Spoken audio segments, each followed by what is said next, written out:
Pour la prédication, comme je l'ai dit tout à l'heure au début, j'ai 2 à 3 heures de prédication, mais je vais aller à l'essentiel. Je n'ai pas reçu une prédication classique. En gros, je viens avec un texte et j'explique. Si je commence à le faire, là, on va rentrer dans des détails, j'en ai pour très très longtemps. Mais jeudi dernier, je suis en train de prier et je dis, Seigneur, que veux-tu dire? J'avais des idées avant pour la prédication, mais je n'avais pas la conviction. C'était cette prédication que le Seigneur voulait. Donc je m'étais à prier. Seigneur, que veux-tu dire à ton Église? Qu'est-ce que je dois faire? Qu'est-ce que je dois faire? J'ai passé un temps dans la prière, après je suis parti. Je dis, bon, ok, je vais m'allonger, j'attends. Et là, le Seigneur me dit, mon homme, ce n'est pas le moment de dormir maintenant. J'ai des choses à te dire. Et là je crois, voilà, j'ai pris mon téléphone et le Seigneur commence à me donner des pensées, des idées. Ce que je vais faire, je vais tout simplement partager ces pensées avec vous, parce que je n'aurai pas le temps d'entrer dans les détails. Ça vous va? Ok. La première pensée que le Seigneur m'a vraiment déposée sur le cœur, cette pensée-là, et c'est le thème de la prédication. S'il y a quelque chose que vous devez retenir aujourd'hui, c'est celle-ci. Prends courage et tiens bon. Prends courage, fortifie-toi. Ça me secoue, ça me bouleverse. Quand le Seigneur commence à me dire ça, à mon épouse, elle est à côté, elle est en train de dormir, j'ai senti, il faut que je prenne des notes là maintenant. Parce que le Seigneur dit, j'ai des choses à te dire. J'ai pris mon téléphone, j'aurais pu prendre que mon téléphone et vous dire les notes que j'ai prises cette nuit-là.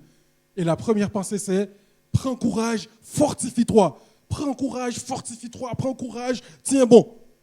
Mon frère, ma soeur, mes bien-aimés, vous qui êtes présents ici, en ce lieu, je ne sais pas qu'est-ce que vous traversez. Je ne sais pas dans quel état d'esprit vous êtes venus ici pour écouter cette prédication.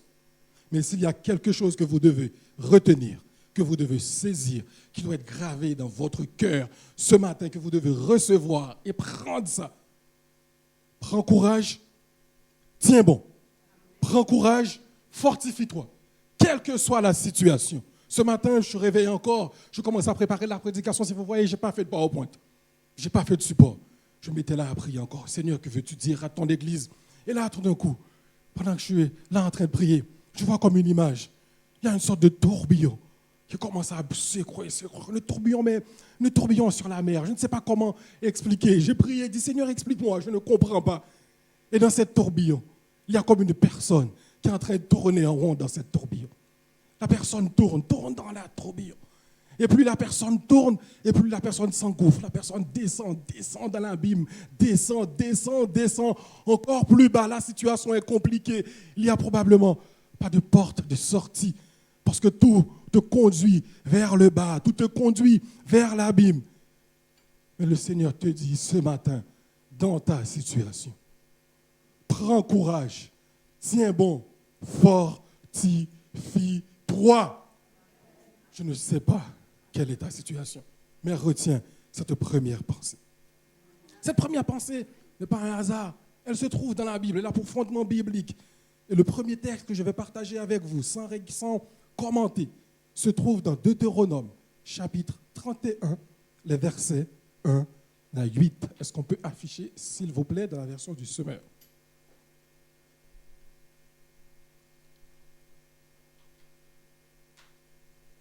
Moïse adressa la parole à Israël. Là, on est dans un contexte, Moïse arrive à la fin. Moïse va laisser, c'est ce qu'on va voir. Moïse adressa à tout Israël le discours suivant. Moïse dit, « J'ai maintenant 120 ans. Je ne pourrai plus marcher à votre tête. L'Éternel m'a dit, je ne traverserai pas le Jourdain que voici. L'Éternel, votre Dieu, marchera lui-même devant vous.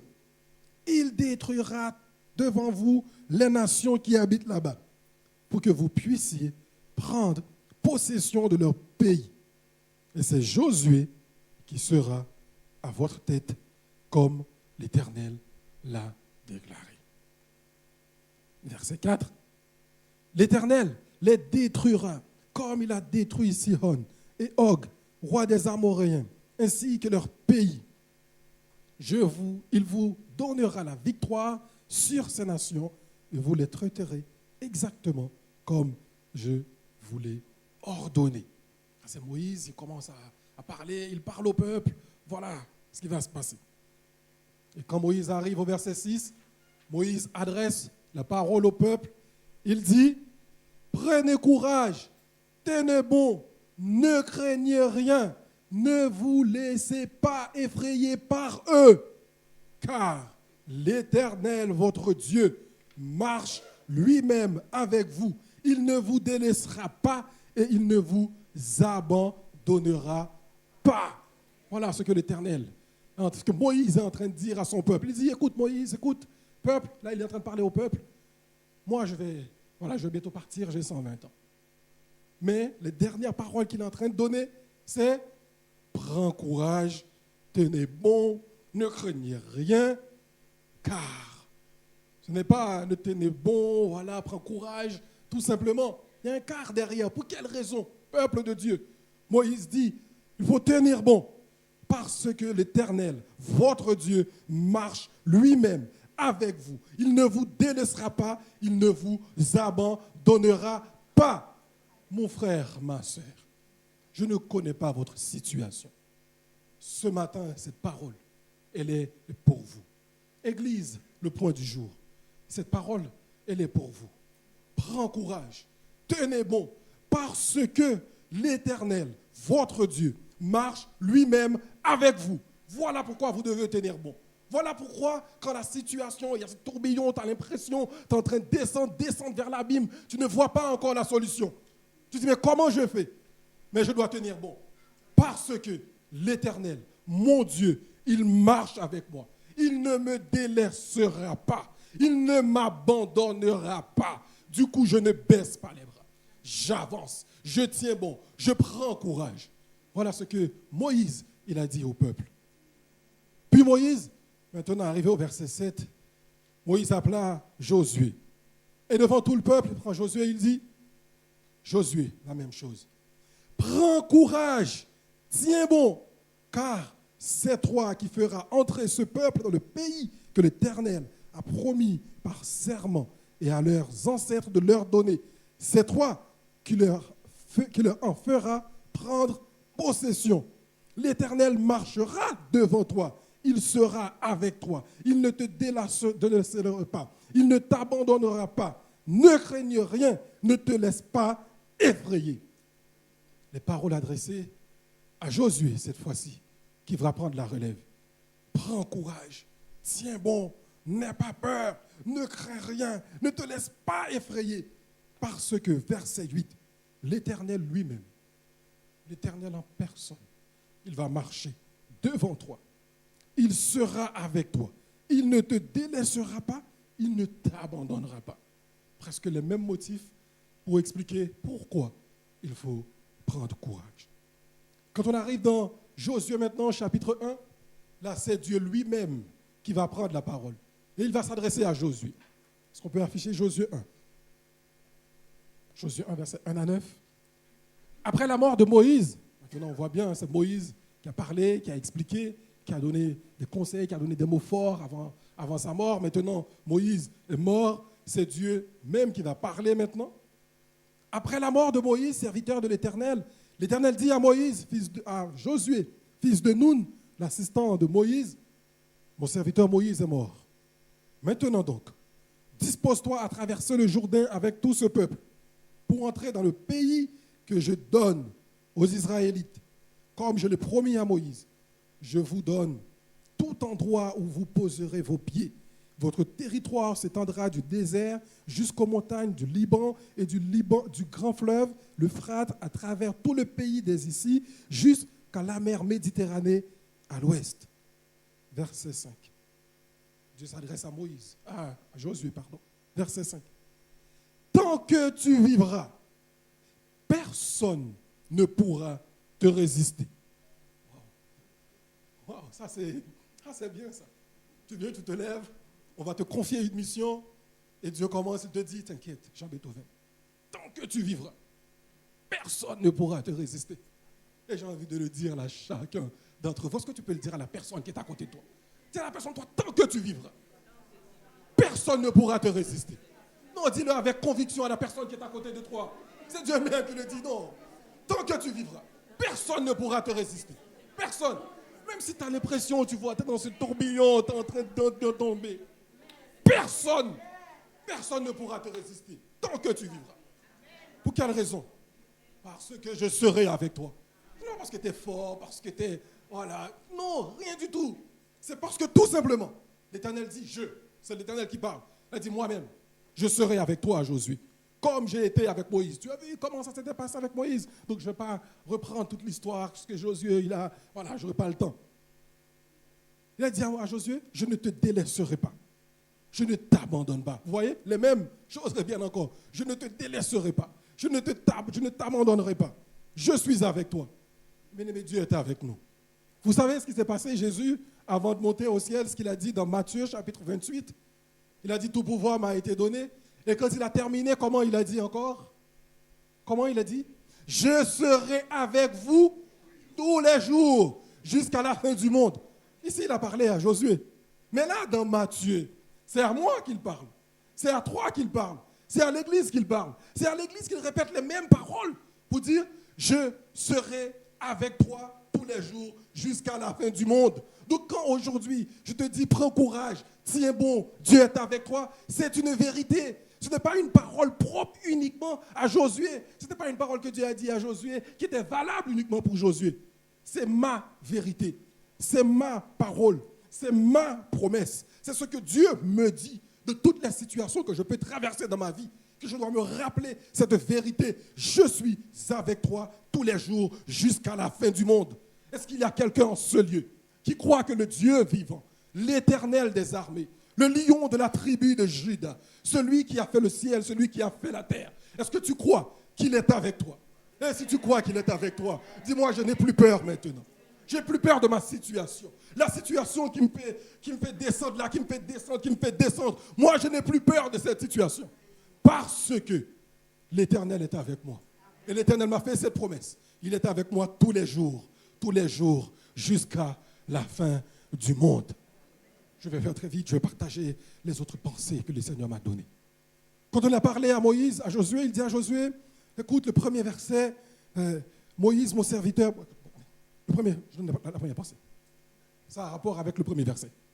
La première pensée que j'ai notée, que le Seigneur m'a donnée pendant ce temps-là, c'est tout comme Josué, l'Éternel te connaît. Quand il a parlé à Josué, il a dit, Josué, tu es le serviteur d'un tel, de Moïse, tu es le fils de Nun, je te connais. Mais tout comme Josué, mon frère, l'Éternel te connaît. Il connaît ton passé, il connaît ta vie, il sait tout de toi, comme Josué. Il sait tout, il sait ce que tu es. Et ce matin, je m'étais à prier, je dis, ok Seigneur, que veux-tu me dire encore à travers je connais? Et le Seigneur me conduit dans Apocalypse chapitre 2 et il me donne une pensée. Et je lis tout simplement ce texte qu'on trouve, c'est la lettre à l'église d'Éphèse. Je te connais. Écrit à l'ange de l'église d'Éphèse. Voici ce que dit celui qui tient les 7 étoiles dans sa main droite et qui marche au milieu des 7 chandeliers. Je connais ta conduite. La peine que tu prends et ta persévérance. Je sais que tu ne peux pas supporter les méchants. Tu as mis à l'épreuve ceux qui se prétendent apôtres et qui ne le sont pas. Tu as décelé qu'ils mentaient. Tu as de la persévérance. Tu as souffert à cause de moi et tu ne t'es pas lassé. J'ai cependant un reproche à te faire. Tu as abandonné l'amour que tu avais au début. Dans la traduction dans la classique de Louis II, on dit, tu as abandonné ton premier amour. Verset 5, il dit, alors, rappelle-toi d'où tu es tombé. Change et reviens à ta conduite première. Sinon, je viendrai à toi. J'ôterai ton chandelier de sa place, si tu ne changes pas. Voici pourtant une chose que tu as en ta faveur. Tu détestes les œuvres des Nicolaïtes, tout comme moi. Et il finit, que celui qui a des oreilles écoute ce que dit l'Esprit aux églises. Au vainqueur, je donnerai à manger du fruit de l'arbre de vie qui est au paradis. Voilà, je connais tes œuvres. Je connais. Je sais que tu détestes les Nicolaïtes comme moi. Tu n'as pas arrêté de travailler, tu bosses, tu persévères. Voilà, Dieu te connaît. Il connaît ton cœur, il sait ce que tu as enduré, ce que tu es en train de vivre. Dieu le connaît. Mais il a fait un peu de reproche rapidement. tu as abandonné ton premier amour. J'ai envie de te dire, n'abandonne pas ton premier amour. Reviens. N'abandonne pas ton premier amour. Autre pensée que le Seigneur m'a mis à cœur, c'est un rapport avec le verset 2 dans Josué. Il a dit à Josué, Dieu a dit, je vais le relire, comme ça, le verset 2, « Mon serviteur Moïse est mort maintenant, dispose-toi à traverser le Jourdain avec tout ce peuple pour entrer dans le pays. » Et c'est là qui attire mon attention. Pour entrer dans le pays, si on peut le noter, s'il te plaît, le verset 2, Josué 1, 2. Il a dit, pour entrer dans le pays, regarde, que je donne. Pour entrer dans le pays que je donne. Maintenant, c'est fait. Maintenant, je te le donne. Et là encore, ils sont très loin, ils n'ont pas encore traversé le Jourdain. Il y aura des guerres à mener, il y a des combats à faire pour aller prendre le pays. Mais avant d'aller vers Canaan, avant d'aller prendre possession du pays, Dieu a dit, je te le donne au présent. Je te le donne maintenant. Et ce que je veux te le dire, mon frère, ce que Dieu a pour toi, Dieu te l'a déjà fait. Je te dis, prends courage, tiens bon. Pour quelle raison tu dois prendre courage et tenir bon? Parce que Dieu l'a déjà fait. Dieu l'a déjà fait. Cette situation qui te tracasse, cette situation qui te prend la tête, Dieu a déjà résolu le problème. Il n'y a plus de problème. La solution, elle est déjà là. Parce que Dieu l'a dit au présent ici. Je te le donne. Et Dieu l'a déjà noté. Dieu a dit, je te le donne. Et la pensée que Dieu m'a donnée, Dieu l'a déjà fait. Facile à penser. Dieu l'a déjà fait. C'est fait maintenant. À toi de venir maintenant et saisir. Comme Josué a saisi cette parole. Je te le donne, eh bien moi je me lève, j'attaque, je prends possession de ce que tu m'as donné parce que tu es avec moi. Et maintenant je t'invite à te lever et prendre possession de ce que Dieu t'a donné. Si c'est une maladie qui te tracasse, tu ne sais pas, là je tourne, je vois que ça ne va pas. Maintenant tu te lèves, tu dis, moi je prends ma guérison. Cette guérison elle est pour moi maintenant. C'est fini ce temps où je tourne parce que le Dieu vivant, il est avec moi. Est-ce que l'équipe de louange peut venir, s'il vous plaît, avec moi? S'il vous plaît. Dieu donne, Dieu dit, moi, voilà. Le verset 3, troisième pensée. Troisième pensée, c'est Dieu ne t'a pas oublié. Le verset 3, quand il commence à parler à Moïse, à Josué, il reprend, j'ai fait des promesses, une promesse que j'ai faite déjà à Abraham. Les années sont écoulées, des années sont passées, le peuple il a erré dans le désert. Le temps passe. Mais Dieu n'a pas oublié. Mon frère, ma soeur, Dieu ne t'a pas oublié. Dieu n'oublie jamais ses enfants. Fortifie-toi, prends courage, il est avec toi. Il ne t'a pas oublié. La dernière pensée, c'est ce n'est pas ton combat. C'est Dieu lui-même qui combattra. Ce n'est pas ton combat. Et tout le livre de Josué va expliquer cela. Quand Jéricho était là, Jéricho était imprenable, ce n'était pas une armée forte. Ce n'était pas une stratégie militaire qui a remporté la victoire. C'est Dieu lui-même, comme il a promis, qui a combattu. C'est Dieu lui-même qui a remporté la victoire. Et ce matin, Dieu te dit, ce n'est pas ton combat. Ce n'est pas ta bataille. C'est lui-même qui va gérer la situation. C'est lui-même qui va venir, il va gérer. Je prends en main. Toi, tout ce que toi tu as à faire. Fortifie-toi. Tiens bon, prends courage. Il gère la situation. La situation est sous contrôle. Et quand on lit un peu Josué, désolé, je vais vite, verset 21 vers la fin, on nous dit aucune des paroles que Dieu avait prononcées, qu'il a promis à Josué, n'était restée sans effet. Josué 21, verset 45. Ainsi, toutes les promesses, les bienfaits que l'Éternel avait donnés au peuple d'Israël s'accomplirent. Aucune d'elles ne restera sans effet. Parce que notre Dieu, le Dieu que nous servons, c'est un Dieu qui est fidèle. Et c'est comme ça qu'on va chanter ce chant. Je demande à l'équipe de louange, quand je commence par recevoir cette prédication, ça a commencé par ce chant. J'ai pris mon téléphone, j'ai dit, je vais envoyer un message à Boris. J'ai dit à Jean, il faut que je dise ça à Boris là, parce que c'est chaud. Il dit, la prédication, elle est là. Je dis là, je l'envoie à Boris. Mais après, je dis, non, je ne vais pas couper la prédication, parce que je suis en train de prendre des notes, je ne vais pas déranger le Boris, je laisse tomber. Et ce matin encore, je suis sur la route, et j'ai remis ce chant. Et le Seigneur me rappelle, n'oublie pas, je te dis de demander à Boris. Je te dis de prendre ce chant. Bah, j'ai appelé Boris, sur la route, je te dis, Boris, débrouille-toi, prends-moi ce chant, s'il te plaît. Boris dit, non, c'est pas moi qui conduis. C'est Audrey. Mais j'ai appelé Audrey. Merci Audrey pour ta gentillesse. Merci parce que tu m'as permis d'obéir à ce que le Seigneur m'a demandé de faire. Et le groupe de louange va nous conduire dans ce chant. Dieu est fidèle. Dieu est fidèle. Et s'il y a quelqu'un dans l'assemblée qui sent que voilà, j'ai plus de force, j'en peux plus, je suis fatigué. Par rapport à cette parole, prends courage et tiens bon. Je vous invite à avancer. Je vous invite tout simplement à vous lever, vous venez devant par la foi. Vous avancez pendant que l'équipe de louange prend ce chant et vous le chantez avec conviction. Et nous allons passer un temps ensemble de la prière. L'équipe de louange, si vous le chantez, s'il vous plaît. Je compte sur toi, tu renouvelles mes forces, tes promesses sont vraies, ta parole ne faillit pas. Je reste ferme, car tu prends soin de moi.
Seigneur, tu es fidèle. Seigneur, tu ne changes pas. Ah, Seigneur, je remets ton assemblée devant toi. Tu vois les gens qui sont venus, qui sont déplacés, qui ont entendu ta parole. Moi, je crois que tu es un Dieu, quand tu dis quelque chose, tu le fais, tu l'accomplis, Seigneur Jésus. Ce matin, je prends autorité dans le nom de Jésus. Comme tu as livré, Seigneur Jésus, à Josué, toutes les armées qui se sont dressées contre le peuple, pendant que le peuple avançait vers la terre promise. Tu as fait tomber, Seigneur Jésus, Jéricho. Tu as fait tomber les armées du Nord, les armées qui ont fait des coalitions, Seigneur Jésus, contre ton peuple pour pouvoir accomplir des promesses. Tu les as livrées. Au nom de Jésus, je les livre là maintenant. Je prends autorité dans le nom de Jésus. Oh, que ma soeur soit forte. Ma soeur, fortifie-toi, tiens bon. Tiens bon, tiens bon, tiens bon, tiens bon. L'Éternel des armées est avec toi. Le Dieu de Jacob est avec nous. Et je vais tout simplement lire ce psaume 46. Ce psaume 46. Et je lis pour vous, si on peut justement afficher ce psaume 46. Il dit, Dieu est pour nous. Dieu est pour nous un refuge et un appui. Un secours qui ne manque jamais dans la détresse. C'est pourquoi nous sommes sans crainte quand la terre est bouleversée et que les montagnes chancellent au cœur des mers. Quand les flots de la mer mugissent et écument, se soulèvent jusqu'à faire trembler les montagnes. Il est comme un fleuve dont les courants réjouissent la cité, le sanctuaire des demeures du Très-Haut. Dieu est au milieu d'elle. Elle n'est point ébranlée. Dieu la secourt dès l'aube du matin. Des nations s'agitent, des royaumes s'ébranlent. Il fait entendre sa voix, la terre se fond d'épouvante. L'Éternel des armées est avec nous. Le Dieu de Jacob est pour nous une haute retraite. Venez contempler les œuvres de l'Éternel, les ravages qu'il a opérés sur la terre. C'est lui qui a fait cesser les combats jusqu'au bout de la terre. Il a brisé l'arc, il a rompu la lance, il a consumé par le feu les chars de guerre. Et je dis au nom de Jésus, arrêtez, sachez que je suis Dieu. Je domine sur les nations, je domine sur la terre. L'Éternel des armées est avec nous. Le Dieu de Jacob est pour nous une haute retraite. L'Éternel des armées est avec nous. L'Éternel des armées est avec nous. Et je dis arrêtez. Je dis arrêtez. Arrêtez, tourbillon. Tourbillon, arrêtez. Le Dieu de Jacob est avec nous. Je proclame maintenant, tu t'arrêtes. Je proclame que les maladies s'arrêtent. Les problèmes de la famille s'arrêtent. Les problèmes relationnels s'arrêtent. Au nom de Jésus. Parce que tu es avec nous. Jésus, tu nous as fait cette promesse avant de partir. Tu nous as dit, je suis avec toi tous les jours jusqu'à la fin du monde. Donc tu es avec mes bien-aimés qui sont ici dans leur situation. Tu n'es pas avec eux dans leur situation pour les regarder périr. Tu n'es pas avec eux pour les regarder s'enfondrer. Mais tu es avec eux pour les sortir de leur situation. Et c'est pour cette raison, Seigneur, que nous crions à toi, que nous prenons courage, que nous puissions notre force en toi, nous puissions notre force dans ta parole, dans tes promesses, parce que tu nous as dit que tu es avec nous. Et en ton nom, Seigneur, je dis, arrêtez, arrêtez, arrêtez, arrêtez, au nom de Jésus. Je ne sais pas si Timothée veut bien aussi prier, s'il vous plaît.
Merci pour cette grâce, merci parce que nous sommes en Christ et en Christ, c'est vrai, nous n'avons rien à craindre. Nous pouvons nous appuyer sur le sang versé par Jésus-Christ à la croix, sur la victoire remportée à la tombe.